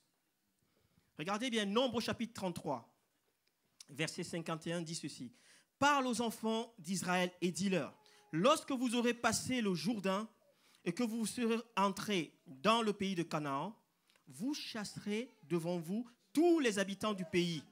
Vous détruirez toutes leurs idoles de pierre. Vous détruirez toutes leurs images de fonte et vous détruirez tous les hauts lieux. Vous prendrez possession du pays et vous vous établirez, car je vous ai donné le pays pour qu'il soit votre propriété. » Il y a comme un paradoxe dans cette histoire. Dieu donne un pays à son peuple. Il dit, c'est le pays où coule le lait et le miel. L'un des meilleurs pays, le plus beau, on aimerait tous y être. Mais Dieu ne donne pas le pays en disant, tout est fait, j'ai tout fait pour vous. Allez, profitez. Il commence par leur dire, vous allez y aller, ça, il n'y a aucun problème. Mais dans ce pays, vous allez trouver des hommes. Vous allez trouver des choses que vous devrez détruire, enlever. Parce que je ne veux pas cohabiter. Je ne veux pas que vous cohabitez avec eux. Je ne veux pas que vous cohabitez. Et j'entendais les frères qui parlaient, pas de compromis dans l'église. Pas de compromis dans ma vie personnelle. Mes amis, Parfois, on se pose des questions, on dit, Seigneur, je ne comprends pas ma vie, c'est échec en échec.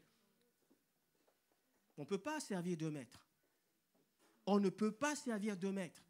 À un moment donné, on va aimer l'un plus que l'autre. On va aimer l'un plus que l'autre. Ce combat ne peut être remporté que si nous nous positionnons d'une manière radicale. Le temps est venu pour que l'Église soit radicale. On ne peut plus être une Église tiède. Vous savez ce qui est arrivé à l'Église de Laodicée? Comme je le dis souvent, cette Église qui était Laodicée, l'Église où c'était la justice du peuple. Une Église, vous savez, c'est ce que ça veut dire Laodicée, hein? La justice du peuple. C'est une Église qui était dirigée par, je vais dire les choses avec le langage moderne, la démocratie. C'est le peuple qui décidait. On n'était plus dans cette dimension de théocratie. La parole de Dieu, l'obéissance à la parole de Dieu n'était pas totale. Et Dieu a dit, puisque tu es ni chaud ni froid, je te vomirai. C'est fort. C'est fort. Puisque tu n'es ni chaud ni froid, tu veux tout avoir. Tu veux avoir le monde, tu veux avoir Dieu. Ça ne marche pas ensemble. Ça ne marche pas ensemble. On ne peut pas vouloir aller combattre un camp ennemi tout en étant neutre. Les seuls qui ont réussi à faire ça pendant la guerre, c'est les Suisses. Je ne sais pas comment ils font, mais apparemment c'est possible. Canaan était le pays où coulait le lait et le miel. C'est le pays que Dieu a réservé pour toi, pour moi. Nous sommes appelés à rentrer dans notre Canaan. Le problème, ce n'est pas Dieu. Dieu va aller jusqu'au bout de sa promesse. Mais Dieu dit, lorsque vous serez à Canaan, vous allez devoir combattre. Vous allez chasser. Vous allez faire du nettoyage. Vous ne pouvez pas vous compromettre avec ce que vous allez trouver dans ce pays. Et après, il dit, vous allez prendre possession. Ce pays est le vôtre. Les âmes qui sont en train de mourir, ces âmes, le diable les réclame aussi. Parce que parmi ces hommes, ces femmes, il y a des perles pour le royaume de Dieu. Je vous assure, il y a des perles pour le royaume de Dieu. Et le diable le sait. Le diable le sait. Ici même, je crois que dans vos propres familles, vous avez des enfants, vous avez des frères, vous avez des cousins. Ce sont des perles. Quand vous dites, purée, cet homme, il lui manque juste Jésus. Alors c'est une chose de dire, il lui manque juste Jésus et de s'arrêter là. Et il continue à aller en enfer. Il manque juste Jésus. Mais qu'est-ce que je fais après avoir dit, il lui manque juste Jésus? Est-ce que je me mets à genoux? Est-ce que je crie à Dieu? Est-ce que j'appelle les frères, les sœurs? Je crie à Dieu, je dis, Seigneur, on crie pour lui, Seigneur, touche son cœur. Nous le réclamons pour le royaume de Dieu, qui ne reste pas. Vous savez, nous sommes dans ce siècle où l'évangile, c'est un évangile aujourd'hui. Alors, je ne veux pas mettre tout le monde dedans, mais on parle de cet évangile qui est l'évangile de prospérité, de bien-être. Il faut que tu serves Dieu dans ce que tu aimes, dans ce qui te fait du bien, dans ce dans quoi tu es épanoui. Tu sais, toutes ces choses, c'est juste quelque part. Dieu n'est pas le Dieu comme on pouvait nous le dire à une certaine période, à une certaine époque. Là où tu te sens le moins bien, c'est là où Dieu t'appelle. Alors, moi, je ne suis pas convaincu. Je ne suis pas du tout convaincu de ça. Mais en même temps, je ne suis pas convaincu que là, tu dois servir Dieu uniquement là où tu te sens bien. Amen. Cet évangile, je ne suis pas convaincu que c'est ce que Dieu veut. Parce que dans la parole de Dieu, on a vu plusieurs qui ont été là où ils ne voulaient pas aller. Mais c'est là-bas où Dieu les voulait. Mais ce que je déplore aujourd'hui parfois, mais je ne suis pas le seul, c'est que finalement, même dans notre entourage, lorsqu'on se lève pour aller prêcher l'évangile, on a un évangile allégé. On prêche un évangile allégé. Pourquoi? Parce que on ne veut pas heurter. On ne veut plus heurter les gens. Les gens sont tellement fragiles aujourd'hui qu'on ne veut plus les heurter. Mais je peux vous dire une chose. le monde ne leur fait pas de cadeau. Le monde ne leur prêche pas la perdition d'une manière allégée. Quand le diable tient quelqu'un, il le tient d'une manière puissante et forte. Quand il l'amène dans la pornographie, il ne l'amène pas doucement. Quand il l'amène dans l'alcool, il ne l'amène pas doucement. Quand il l'amène dans la drogue, ce n'est pas doucement. Quand il l'amène dans toutes les addictions, il ne fait pas les choses d'une manière allégée. Je vous assure, lorsque le diable tient des hommes, il ne les tient pas d'une manière allégée. Et les voit parfois les chrétiens, quand on doit prêcher l'évangile, quand on doit dire les choses, on devient allégé. Or, au moins, il aura compris quelque chose. Souvenez-vous de ce que j'ai dit au départ. Ce n'est pas ma parole qui va amener quelqu'un à Christ. Ne vous trompez pas. Ce n'est pas mon évangile qui amène quelqu'un à Christ. Jamais. Ce n'est même pas mon témoignage qui amène quelqu'un à Christ. Je vous surprends peut-être. Mon témoignage de conversion n'amène pas quelqu'un à Christ. La Bible dit que c'est le Saint-Esprit qui convainc du péché, de justice et de jugement. Alléluia. Si le Saint-Esprit n'est pas là, vous aurez beau dire tout ce que vous voulez. Faire les rencontres autour d'une bonne raclette, autour de bonnes crêpes. Il faut le faire. Il faut vraiment le faire. C'est super. Ça doit être uniquement un point d'accroche. Amen.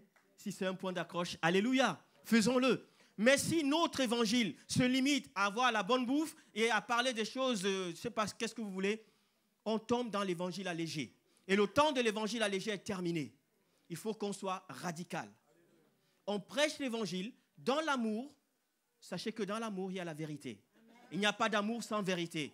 Sinon, on est dans des... Voilà, je ne sais pas comment on peut appeler ça. Nous devons entendre cela aujourd'hui. L'Église doit être radicale dans sa manière d'apporter l'évangile. Je vous invite à lire les réveils d'Azusa Street, les réveils du Pays de Galles. L'évangile n'était pas prêché avec 1 point, 2 points, 3 points. L'évangile n'était pas prêché dans l'ordre. Parfois, c'était dans tous les sens. Mais il y avait la présence de Dieu. Il y avait l'onction de Dieu. Et ça, un homme, une femme, quel qu'il soit, ne peut pas résister lorsque la puissance de l'Esprit de Dieu commence à parler. Lorsque l'Esprit de Dieu commence à bouger, les gens vont suivre. Et je vous assure qu'on est déjà rentré dans cette ère maintenant. Si vous n'êtes pas convaincus, moi, je peux vous le dire. Nous sommes rentrés dans cette ère où le Saint-Esprit est déjà en train de faire son œuvre. Les gens m'appellent. Je ne parle pas des choses que j'ai entendues. Les gens m'appellent. Ils me disent, monsieur, on cherche Dieu. On cherche Dieu.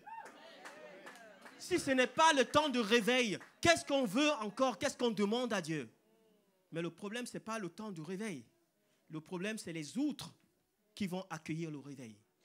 Sommes-nous des outres neuves pour accueillir le réveil? Ou alors nous sommes encore ces outres vieilles, avec des vieux concepts, avec des vieux fonctionnements. Et on a déjà mis Dieu dans des boîtes. Voilà comment ça doit se passer. Non, non. Le réveil est en marche. Mais Dieu veut que les outres que nous sommes, que nous soyons renouvelés. Renouvelés. Alléluia. Le combat spirituel, c'est ce combat contre les puissances, les dominations, les principautés. La Bible dit qu'on n'a plus à lutter contre la chair et le sang. Et juste une aparté, ne perdons pas notre temps là, dans cette histoire. Ne perdons pas notre temps. Le diable va parfois nous titiller là-dedans. Ah, t'as vu encore ton frère? Ah, t'as vu ta soeur? Ah, t'as vu ce qu'il a fait? Ah, t'as vu machin? Franchement, prenons de la hauteur. Prenons de la hauteur. Oh, il ne m'a pas rendu visite. J'attendais tellement sa visite, le frère ou la soeur ou machin. Prenons de la hauteur. Vraiment, prenons de la hauteur. Ça va nous faire gagner du temps. Et surtout, ça va nous donner un bon sommeil. Chaque fois que je pense, je commence à avoir des mauvaises pensées contre quelqu'un, je dors mal. C'est pas vous, vous n'avez pas ça vous? Quand je commence à soupçonner quelqu'un, je dors mal. J'ai l'impression qu'il m'en veut, il ne m'aime pas, il y a tous les problèmes du monde. Et j'ai du mal à m'endormir. Ça va vous alléger votre sommeil, ça va vous éviter d'acheter les mélatonines, hein, c'est ça. Vous allez faire des économies. Marchons dans l'obéissance. L'obéissance à Dieu vaut mieux que les sacrifices. Alléluia. Je ne vais pas lire tout le texte, Josué chapitre 23, du verset 6 au verset 13. Marchons dans l'obéissance. Est-ce que la parole de Dieu est encore quelque chose qui nous interpelle et qui nous amène à l'obéissance? On entend tellement de bonnes choses ici. Franchement, moi, je suis nourri. Quand j'écoute les prédicateurs qui passent les uns après les autres, je suis nourri. Mais je me dis, Seigneur, donne-moi la force d'obéir, de mettre en pratique. Parce que parfois, le diable vient. Il peut faire de nous des super auditeurs, mais des auditeurs oublieux. Des auditeurs, mais des auditeurs oublieux. On entend bien. Pourquoi on est oublieux? Parce qu'au fond de nous, on est plein d'amertume, plein de déception, plein de ceci, plein toutes ces choses qui empêchent à la parole de Dieu de trouver un terreau favorable. L'obéissance vaut mieux que les sacrifices. Le psaume 18, verset 27 dit ceci. Avec celui qui est pur, tu te montres pur. Et avec les pervers, tu agis selon sa perversité. Tu sauves le peuple qui s'humilie. Et tu abaisses les regards hautains. Toutes ces choses, ce n'est pas nous. Vraiment, ce n'est pas parce que nous ne sommes rien, j'ai envie de dire, nous sommes des vases d'argile. Nous sommes des vases d'argile. Nous devons apprendre à rester dans l'humilité. Parce que c'est l'humilité qui précède la gloire. C'est l'humilité qui précède la gloire. Oh, lorsqu'on entend de bonnes nouvelles, nouvelles tellement encourageantes, on prend ce risque de dire, c'est grâce à nous. C'est parce que nous faisons. C'est parce que nous avons fait ceci, parce que nous avons fait cela. C'est pour cela que l'Église, c'est pour cela que le réveil vient. Mais qui nous sommes pour amener le réveil? Qui sommes-nous? Qui sommes-nous? Dieu est souverain. Dieu est souverain. Que jamais nous prenons le risque de croire que c'est à cause de nous. C'est grâce à nous. C'est jamais grâce à nous. Parce que même le combat auquel nous sommes appelés à rentrer, c'est un combat qui est déjà gagné d'avance. C'est ce qui est beau.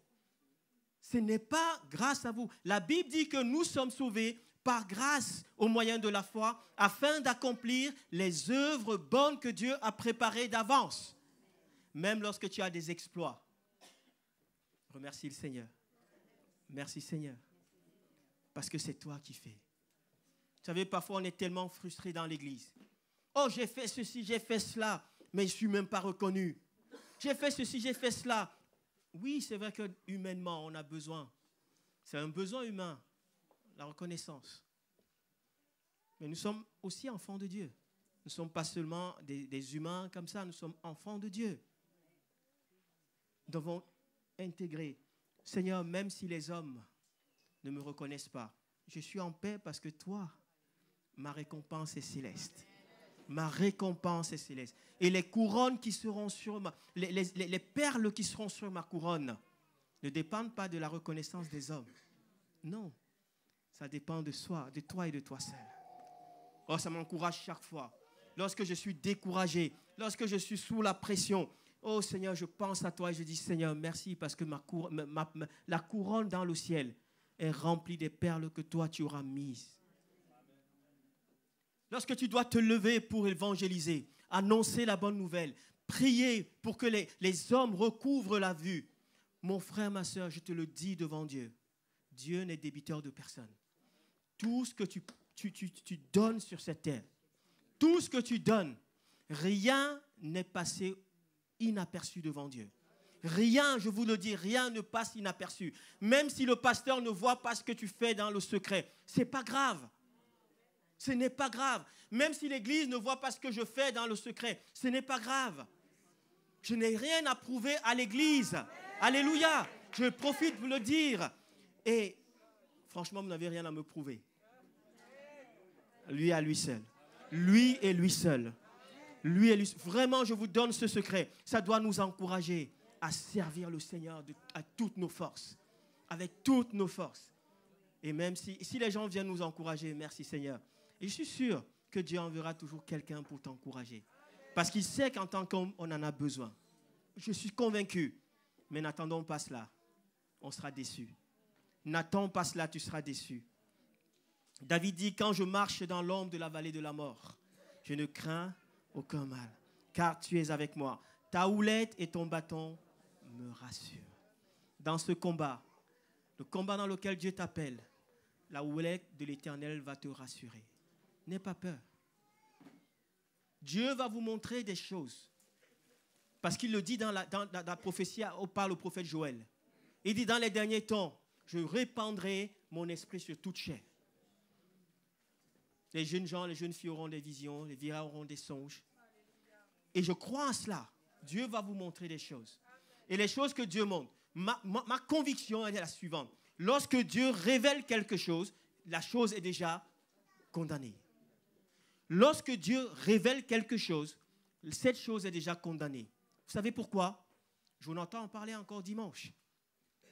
Tout ce qu'on amène à la lumière, le prince des ténèbres perd sa puissance. Le prince des ténèbres perd son pouvoir. Donc tout ce que Dieu te révèle pour le corps de Christ, pour l'Église, pour ta vie personnelle, tout ce que Dieu révèle par la voie prophétique, crois que cette chose est déjà condamnée. À toi maintenant de sceller cette condamnation et de dire au nom de Jésus, maintenant que je sais ce que tu veux faire, Satan, sache que tu es dévoilé. Et au nom de Jésus, j'annule maintenant cet acte. Et reste dans la foi. On n'est pas appelé à fuir. Le combat, on doit le mener. On n'est pas appelé à avoir peur. Que la peur ne vous envahisse pas. Quel que soit ce que vous vivez, ne laissez pas la peur vous envahir. Parce que la peur, c'est l'instrument par excellence que Satan utilise. Dieu est le consommateur de notre foi. Il mange notre foi. Il est le consommateur de notre foi. Et Satan est le consommateur de notre crainte. Quel que soit le domaine. Quel que soit le domaine. Ne laisse pas la peur te paralyser. Ne laisse pas la crainte te paralyser. Continue à proclamer la parole de Dieu. Tout ce que les réalités que tu vis ne doivent pas prendre le pas sur la vérité de la parole de Dieu. On sait ce qui s'est passé avec Pierre lorsqu'il a laissé les réalités qui l'entouraient prendre le pas sur lui. Pierre a regardé, il y avait les vents, les flots, la tempête. Il a dit, mais tout ça c'est compliqué pour moi. Et la Bible dit que ses regards qui sont quittés sur Jésus. Il a commencé à regarder ces choses et il s'est mis à s'enfoncer. Que tes regards, que nos regards soient fixés sur Jésus. Amen. Jésus, Jésus seul. Je vais conclure avec les armes spirituelles. On les connaît tous. Éphésiens chapitre 6, du verset 10 au verset 20. La ceinture de vérité qui nous tient bien droit et affermis dans ce qui est saint. La cuirasse de justice qui protège nos cœurs et nos vies par le sang de Jésus qui a été fait justice de Dieu pour nous. Les chaussures qui donnent le zèle de l'évangile, qui nous poussent à aller annoncer la bonne nouvelle. Le bouclier de la foi qui nous donne de garder, qui nous garde contre les attaques et le doute de l'ennemi. Qui nous garde contre la peur, qui nous garde contre toutes ces frayeurs qui peuvent être là. Ça, c'est le bouclier de la foi. Pardon, le bouclier de la foi, j'ai mis le bouclier là, c'est plutôt là. Et le casque du salut, qui garde nos pensées dans la paix de Dieu. Le casque du salut. Lorsque le diable vient te dire ce que tu n'es pas, rappelle-lui qui tu es en Jésus. Amen. Alléluia. Et sans oublier l'épée de l'esprit, qui est la parole de Dieu, que nous pouvons vraiment habilement manier pour convaincre, proclamer, défendre et attaquer, guérir, consoler la parole de Dieu. La parole de Dieu. Chers amis, j'ai envie de nous encourager. Faisons un petit effort, levons le pied sur Facebook, Insta, YouTube. Prenons la Bible. Je n'ai pas dit qu'arrêter, hein, parce que ça serait utopique de vous demander d'arrêter. On se sert de tous ces outils. Alléluia. Mais revenons à la parole de Dieu. Que dit la parole de Dieu? Alléluia. Est-ce qu'on peut se lever ensemble là? Alléluia. Dieu est bon. Dieu est bon. Je veux vous lire deux phrases. Oui, venez les amis. Ces deux citations. Une, vous allez me dire, comment pasteur, tu peux prendre une citation d'un homme comme ça? C'est Jean de La Fontaine. Il dit, l'homme est ainsi bâti. Lorsqu'il est enflammé, l'impossibilité disparaît dans son âme. Je répète, l'homme est ainsi bâti. Lorsqu'il est enflammé, l'impossibilité disparaît de son âme. Et je crois qu'il y a une vérité. On parle de la flamme. Alors, on parle souvent de la flamme dans notre société quand on parle du burn-out. Burn-out, c'est le feu, la pression qui est extérieure. Ce feu qui vient et ça nous amène, ça nous conduit dans les hôpitaux psychiatriques. Mais pour éviter le burn-out, ce n'est pas d'éviter la pression qui vient de l'extérieur. Elle sera toujours là. Mais nous devons accepter le feu qui vient de l'intérieur. C'est ce feu qui vient de l'intérieur qui va brûler le feu d'extérieur, qui va brûler la pression extérieure. Les enfants de Dieu, nous sommes appelés à laisser le feu du Saint-Esprit qui bout en nous déborder. Déborder. Alléluia. Et je vais simplement nous inviter maintenant. Je laisserai la place à mon ami Michael. Il me semble que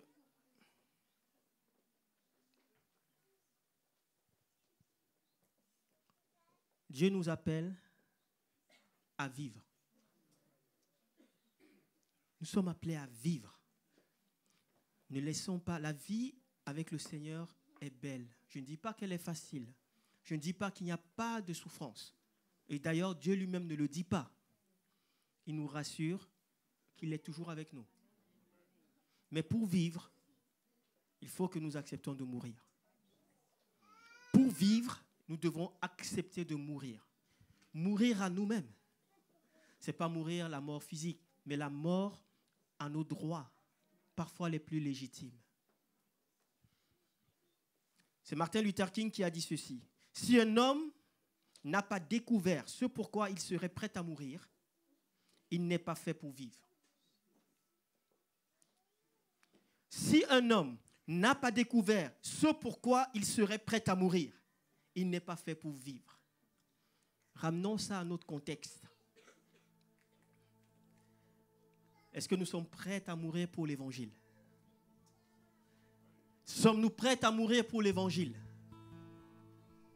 Si nous ne sommes pas prêts à mourir pour l'Évangile, ça va être difficile pour nous de vivre pour cet Évangile. C'est tellement important. Je m'inclus dedans. Je ne suis pas en train de dire que j'ai tout compris. Mais je veux simplement nous bousculer un petit peu ce matin, avec beaucoup d'amour et beaucoup de gentillesse, mais nous bousculer. En disant, les temps que nous vivons ne sont plus les temps où on a le temps. On n'a plus le temps à perdre. Mais nous devons aller maintenant. Dire, Seigneur, je veux payer le prix. Je veux payer le prix. Parce que dans ma famille, il y en a beaucoup qui vont en enfer. Il y en a marre. Même si moi, je dois partir sans voir leur conversion, mais je veux m'investir pour leur conversion de mon vivant. Peut-être que je ne verrai pas leur conversion. Ce n'est pas grave.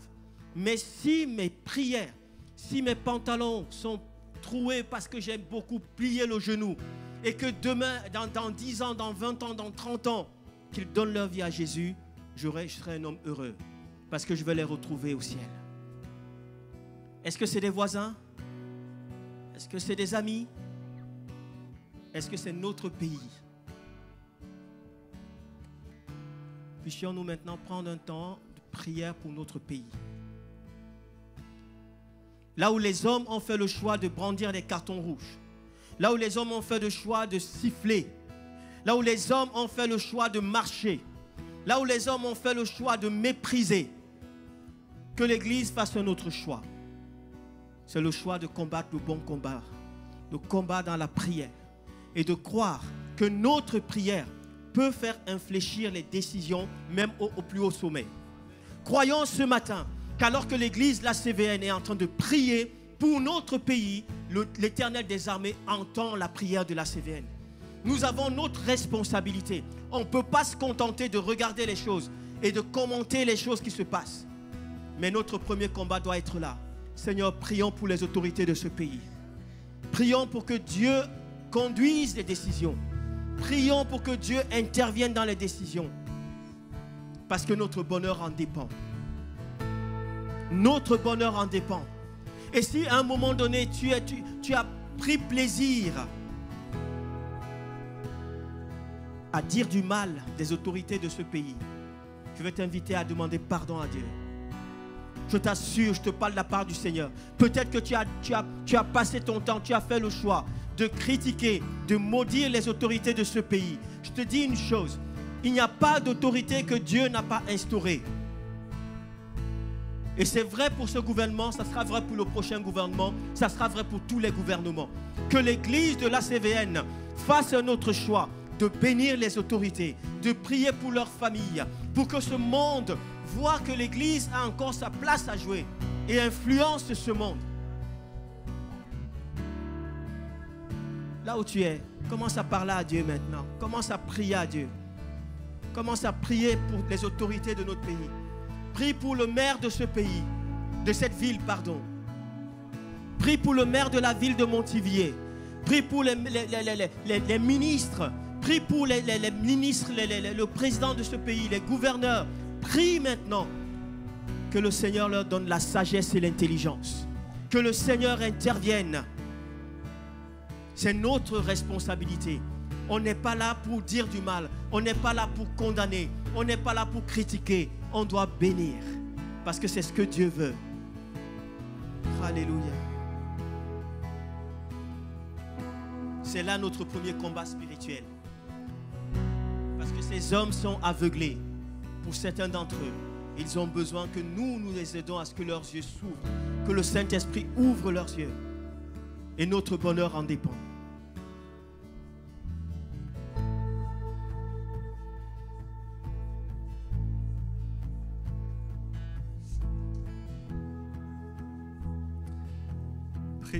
Prions mes amis. Continuons, intercédons. On va prendre ce temps de prière ensemble. On va déclarer ensemble. Et on va faire bouger ce monde spirituel. On va faire bouger. On va faire bouger cette ville. On va faire bouger ensemble.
Des choses plus grandes sont à venir, des choses plus grandes restent à accomplir dans cette ville.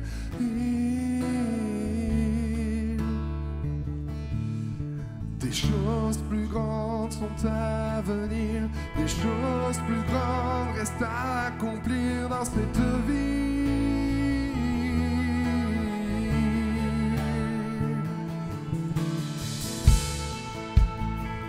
Tu es Dieu de cette ville, tu es Seigneur de ce peuple, tu es roi de ce pays, tu es la lumière dans ces ténèbres, l'espérance des affligés et la paix des angoissés, c'est toi. Nul n'est comme notre Dieu.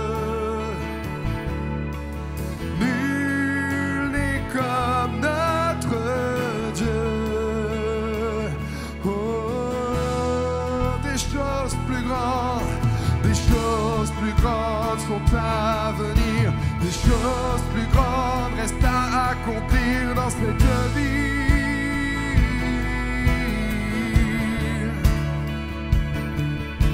Des choses plus grandes sont à venir. Des choses plus grandes restent à accomplir dans cette vie.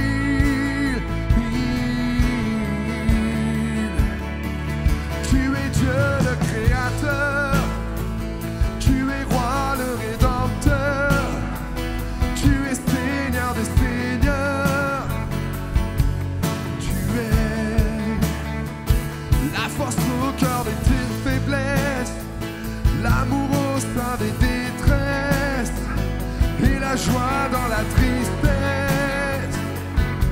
C'est toi.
Les choses plus grandes restent à accomplir. Nous offrons nos vies entières à toi, Jésus. Fais ce que tu veux pour ta gloire. Alléluia.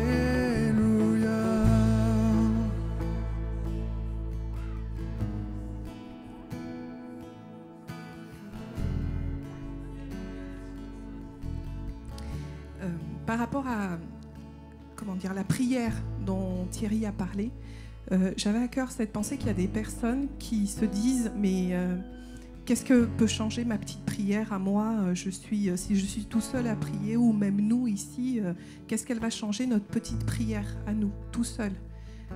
Et vraiment le Seigneur me rappelait Abraham qui a intercédé tout seul pour Sodome et Gomorrhe. Parce que la puissance de Dieu, elle n'est pas à l'échelle d'un pays. Et tout ce que Dieu nous demande de faire, c'est de prier. Même si nous nous sentons seuls à prier, ce n'est pas le nombre de... c'est pas une question de nombre, c'est une question d'intercession, c'est une question de se tenir dans la prière.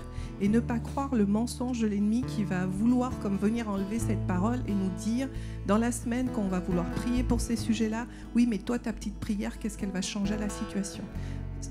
Tout ce que Dieu nous demande, vraiment, c'est de nous tenir dans la prière et de garder vraiment cette dynamique de prière, d'intercession pour notre pays, pour notre ville et pour tout ce qu'il nous met à cœur, parce que notre prière, elle résonne dans le ciel et Dieu l'entend. Amen. Amen. Effectivement, on est peut-être une petite église aux yeux de la ville, aux yeux du pays. Mais l'impact que nous avons dans la prière ne se fait pas juste dans ce que nous donnons comme limite. Dieu n'a pas de limite. Et si notre foi dépasse notre intelligence, c'est alors que Dieu va agir. C'est alors que notre foi va se mettre en action. C'est alors que les choses bougeront. Et je veux croire même que les autorités de cette ville diront, mais pourquoi on en arrive là? Parce qu'on aura prié. Mais peu importe s'ils nous connaissent nous, l'important c'est qu'ils connaissent Dieu. Et qu'ils reconnaissent Dieu dans ce qui est fait. Et c'est notre but ce matin. Non pas que la ville nous connaisse nous, mais qu'ils connaissent Dieu. Et ce matin, si on a entendu la prédication de Thierry, je crois qu'on est responsabilisé dans ce qu'on fait. Dans ce qu'on a entendu, on a été responsabilisé. Et Dieu nous demande de reprendre un terrain qui est déjà occupé. Dieu nous demande de prier pour un terrain qui est déjà occupé. La question c'est, est-ce qu'on va continuer, pardonnez-moi les mots, pas de jugement, mais est-ce qu'on va continuer à s'occuper de notre propre petite vie, à essayer de faire en sorte qu'autour de nous, tout aille bien? Parce que pendant ce temps-là, dans les terrains qui sont occupés par l'ennemi, ça ne reste pas inactif. Alors est-ce qu'on va peut-être abandonner notre petit confort et aller dans les terrains que Dieu nous a montrés? Aussi petite église que nous sommes, grand sera notre impact si notre foi dépasse notre intelligence, si notre foi dépasse ce que nous sommes capables de comprendre. Amen. Je crois que Dieu agit. Effectivement, on se rappelle de la parole prophétique qui a été aussi apportée ce matin par notre sœur. Il y a un temps d'intercession. Il y a un temps qui est prévu pour. Il y a un temps où Dieu dit, c'est le moment d'agir. Là, j'ouvre une voie. Qu'est-ce que vous faites? Nous sommes responsabilisés. Et Dieu nous dit, qu'est-ce que vous faites? Est-ce que vous restez là? Ou est-ce que vous avancez? Je me parle à moi-même. Vous inquiétez pas. Ça tape fort ici aussi. Mais Dieu dit, qu'est-ce que vous faites? Est-ce que vous avancez? Est-ce que vous continuez d'avancer? Ou est-ce que vous restez à prendre soin de vous? Je ne suis pas en train de dire qu'il est nécessaire de te négliger, mais il est nécessaire de mourir à toi-même. C'est-à-dire que Dieu va s'occuper de toi. Si tu commences à te soucier des terrains qui sont abandonnés, ne t'inquiète pas, tu n'abandonnes pas quelque chose pour autre chose. Tu viens conquérir pour agrandir ton territoire. Amen. Mais c'est notre responsabilité. Et Dieu n'abandonne pas ses promesses. Dieu n'abandonne pas ses promesses. Et je crois que ce matin, il est question de notre responsabilité individuelle. On a prié dans ce lieu, mais je vais vous engager de façon responsable aussi en sortant de ce lieu. J'allais dire que cette semaine, mais il n'est pas question de cette semaine, il est question de toute une vie aussi. Je vous engagerai ce matin à prier pour cette ville. Vous savez, puis particulièrement ce week-end. Pourquoi? Parce que c'est un temps hautement symbolique, on approche le 1er mai. Et vous savez que l'Église apostolique est issue d'un mouvement protestant. Mais on ne proteste pas contre, on proteste pour. Il y a une grande différence. On proteste pour le fruit de l'esprit. On proteste pour l'amour. On proteste pour la joie. On proteste pour la paix, pour la patience, pour la bonté, la bienveillance, la foi, la douceur, la maîtrise de soi. Et dans notre prière, si nous protestons pour ces choses-là, si nous intercédons pour ces choses-là, alors Dieu agira. Est-ce que vous êtes d'accord avec ce message ce matin? Alors je vous engage ce matin, je vous responsabilise. Prions pour cette journée du 1er mai. Protestons pour, parce que nous sommes issus de Dieu, nous sommes enfants de Dieu, nous sommes l'armée de Dieu. Amen. Est-ce que vous allez prier ce week-end? Amen, Église. Yes. Que Dieu vous bénisse. On va passer, avant de se séparer, au temps d'annonce. Qui est d'annonce? Voilà. Ok, merci. Que Dieu vous bénisse.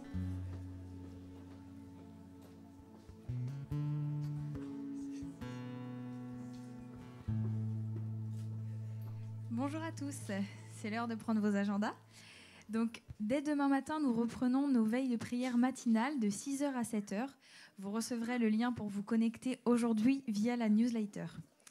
Mardi à 19h30, nous aurons notre temps d'enseignement ici. Pour tous les membres du parcours Timothée, nous nous retrouvons jeudi via Zoom à 20h30.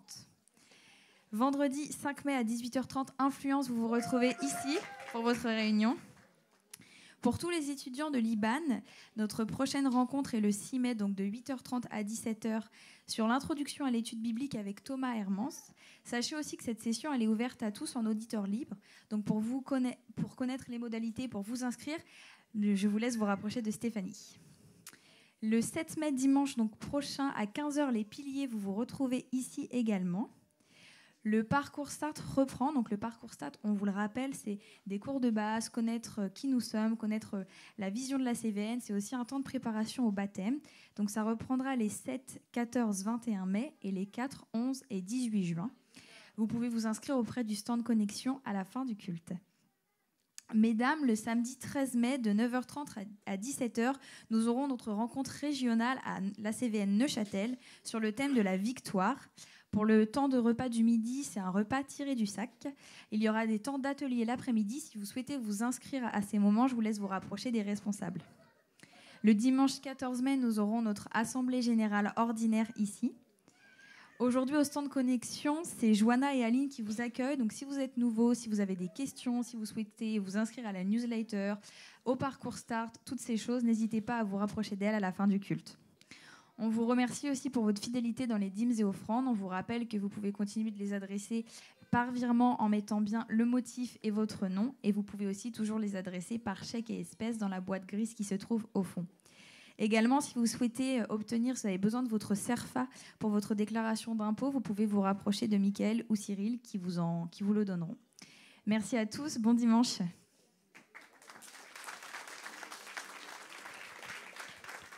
Merci Paloma. Je n'ajoute rien, on peut juste remercier Thierry pour son message ce matin qui nous a impactés. Et on repart de ce lieu responsabilisé. Que Dieu vous bénisse. Amen.